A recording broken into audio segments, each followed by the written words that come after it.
welcome you all to UNAPA School Chanum, Imphal East, a fully residential school ranked Manipur #1 in All India School Ranking Awards 2023-24 by Education World in Co-Education Boarding School category. Academic session for 2024-25 will begin on 1st April 2024. Registrations are open for classes 4 to 9. Hurry up for registration.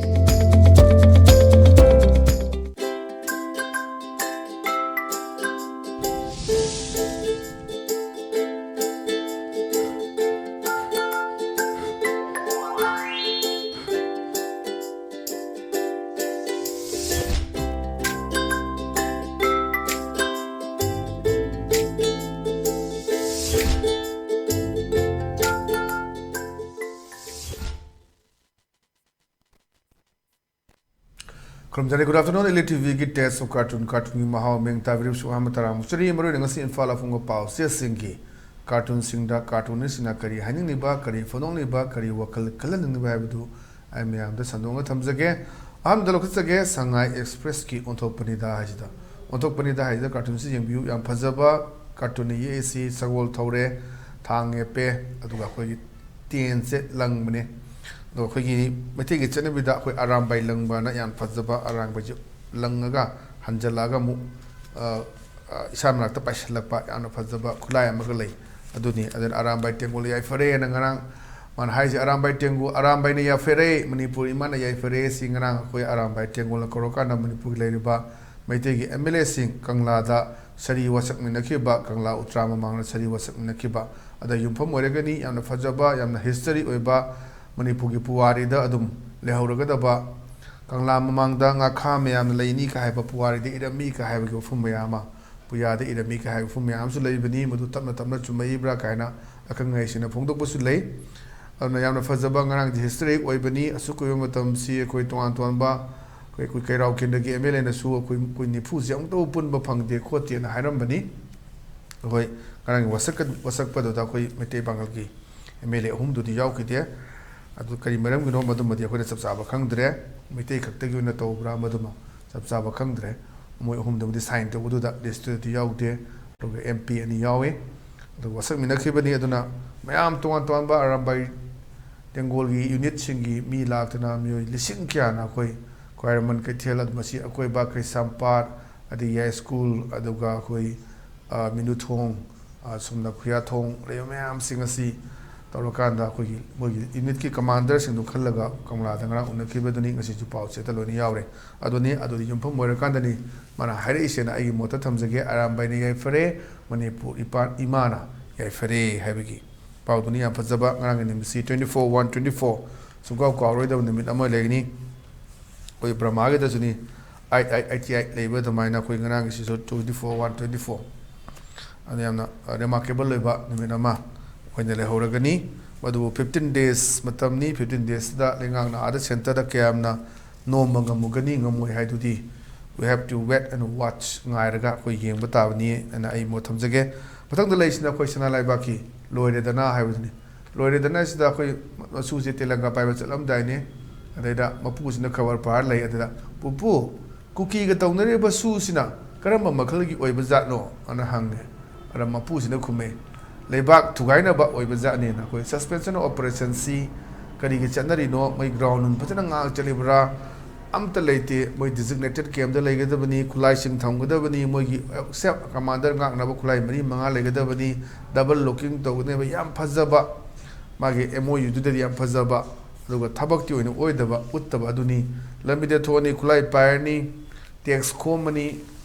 The text take home with Bashas in the Kulai, Lashani, Charni, Tani, no, I labor money, suspension of operation. I see, I'm no, I'm not a license to kill, license to extort. Superman, Sini, license to ransom, no, people got some other Susan, Sukumatams the near the Namam, no, I had designated came from the Na Kulai, Lation, the Namayama, Yum Kaisa, the Gailation, and the Tomayam, the Near Hajusini Mudu, Marang to Europe, to want to the man, Tarukuni. Suspension of operation abrogate toba NRC chananba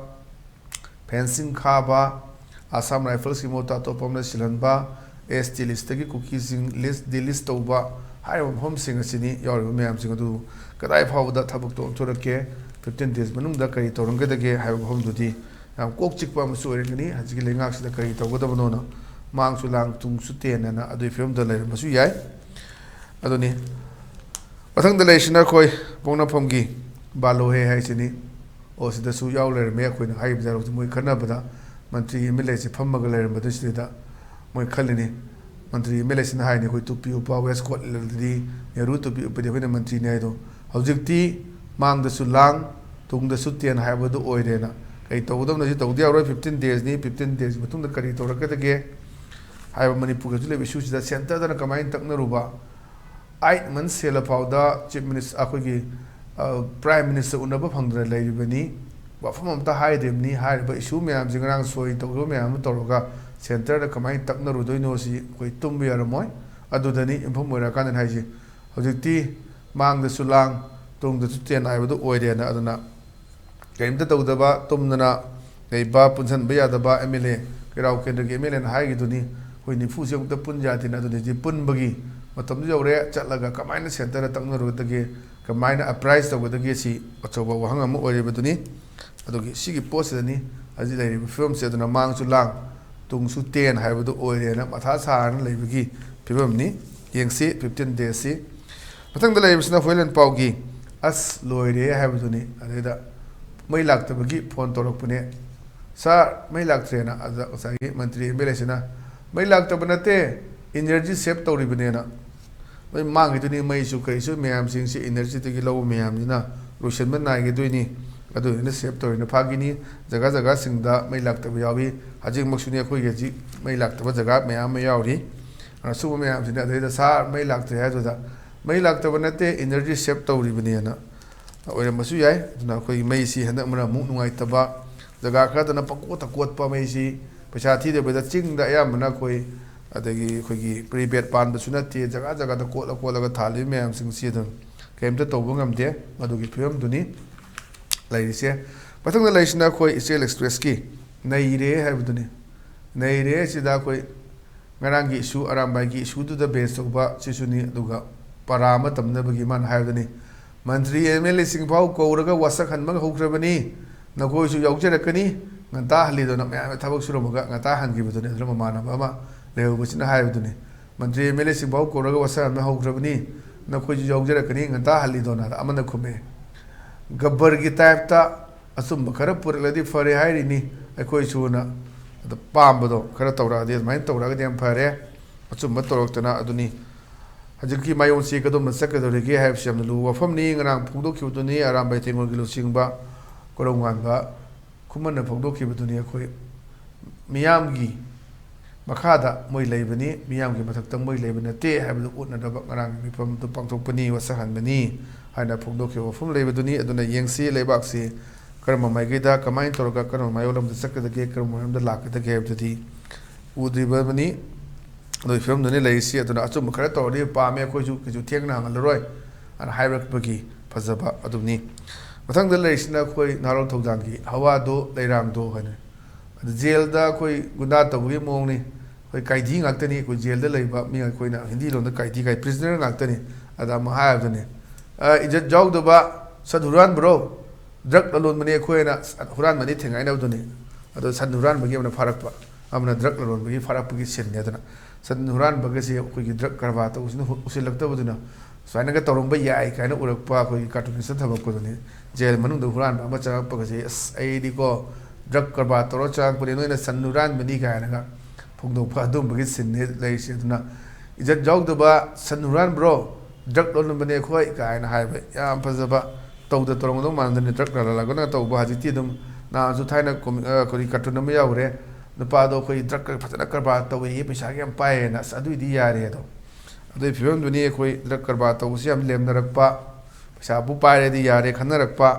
ꯃꯤ ꯃꯥꯡꯉꯤꯕ ꯍꯧꯖꯤꯛ ꯃꯅꯤꯄꯨꯔꯒꯤ ꯌꯨꯝꯊꯣꯡ ꯈꯨꯗꯤꯡꯗ drug ꯆꯥꯗꯕ ꯅꯍꯥ ꯑꯃꯇ ꯑꯃ ꯅꯠꯇ꯭ꯔꯒ ꯑꯃꯗꯤ ꯑꯗꯨꯝ ꯌꯥꯎꯕꯅꯤ ꯑꯦꯕ꯭ꯔꯤ ꯍꯥꯎꯁ ꯍꯣꯜꯗ ꯑꯗꯨ ꯌꯥꯎꯕ ꯊꯦꯡꯅꯔꯕꯅꯤ ꯍꯣꯏ ꯈꯔꯒꯤ ꯋꯥꯅꯤ ꯗ ꯃꯥꯁꯂꯤ ꯃꯥꯒꯤ ꯑꯦꯚꯔꯦꯖ ꯑꯣꯜꯂꯀꯥꯟꯗ ꯑꯌꯥꯝꯕꯅ ꯂꯣꯏꯅꯃꯛ ꯆꯥꯁꯤꯜꯂꯛꯄ ꯍꯧꯔꯛꯄꯗꯗꯤ ꯅꯤꯁꯥꯁꯤ ꯑꯩꯈꯣꯏ ꯑꯔꯕꯥꯟ ꯑꯦꯔꯤꯌꯥꯗ ꯂꯩꯔꯝꯕꯅꯤ ꯍꯧꯖꯤꯛꯇꯤ ꯔꯨꯔꯦꯜ ꯑꯦꯔꯤꯌꯥꯗꯁꯨ ꯂꯣꯏꯅ ꯆꯥꯁꯤꯜꯂꯛꯑꯦ ꯃꯣꯔꯦꯗꯕꯨꯗꯤ ꯄꯨꯁꯤꯜꯂꯛꯑꯦ ꯀꯛꯆꯤꯡꯗ ꯊꯧꯕꯥꯜꯗ ꯀꯔꯤꯗ ꯋꯥꯏꯈꯣꯡꯗ ꯃꯌꯥꯝ ꯑꯃ ꯁꯨꯅꯨꯗ ꯂꯣꯏꯅ ꯍꯣꯡꯉ ꯐꯪꯅꯔꯀꯥꯟꯗ ꯃꯌꯥꯝ ꯑꯃ ꯑꯩꯈꯣꯏ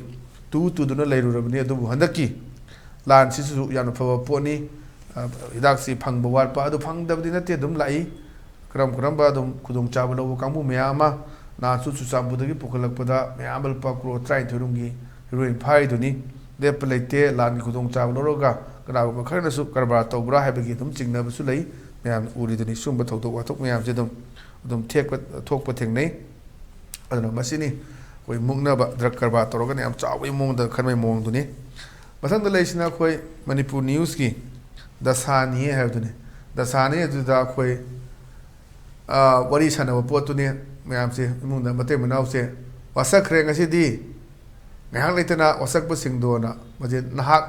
nahak leitana wasak ba singdo na hairam do man ti koi ngahak leitana ba oiram do mali ana wasak reng asi di nahak leitana wasak pa singdo ai ngahak leitana wasak pa di koi dum si tawroi adagi kar kanda mantri ka wasak pa yawi atei jaga ra si tawnen wasak pa yawi adune na khalle amaina adugi potu tane na ai khalle maroina si thamning se ngahak leitana wasak pa singdo na haiba mali nahak leitana haibdi athri thokte na wasak reng asi di pau tam badoni ngahak leitana wasak pa singdo na de fazaba wan to leba cartoon nen thamjage aduga mathang de leisna koi People's Chronicle gini People's Chronicle Thursday theater is na masagi ngarang si wasat o matung da khala pagi sin namu oidoi ne man ha ne now political dialogue is a must ajamna political dialogue wari chana bai se am must re darka tare even though ojerasu if we ignored it in the past or mamang da kuna kau thu ba taro me am sing do hauti am darka we na ko gi makeup thola pagi sin ni ngarang ko wasat ro matung da aduna kari torakadage hauji 15 days ki manung da kai lakadage have the 15 days da ni khoi ngarang dang santi phange ba tonga toma jaga sing da su koi kuki militant sing no mai kapsal le have gi report ngasi gi policy sing yari baduni yeng bada bani karama mai wi sakadage hai ba aduna khoi gi Manipur gi susi ara tarai ba issue dinate yamna luba condition am da leba issue ni ngalingai da lo shelo ya ba thabu to lo shelo de thani pan hengre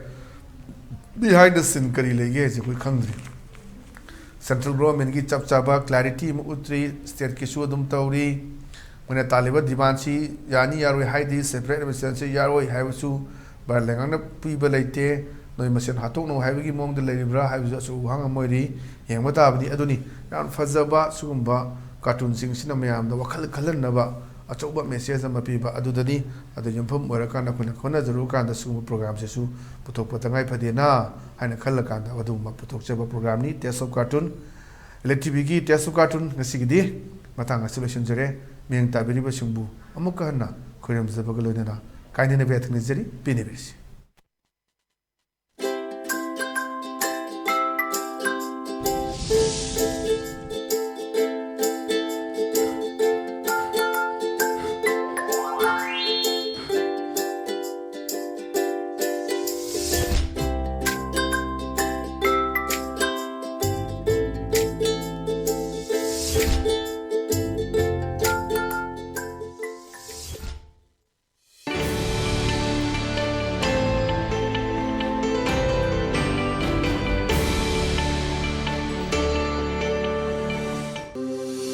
Welcome you all to UNAPO School Chanum, Imphal East, a fully residential school ranked Manipur #1 in All India School Ranking Awards 2023-24 by Education World in Co-Education Boarding School category. Academic session for 2024-25 will begin on 1st April 2024. Registrations are open for classes 4 to 9. Hurry up for registration.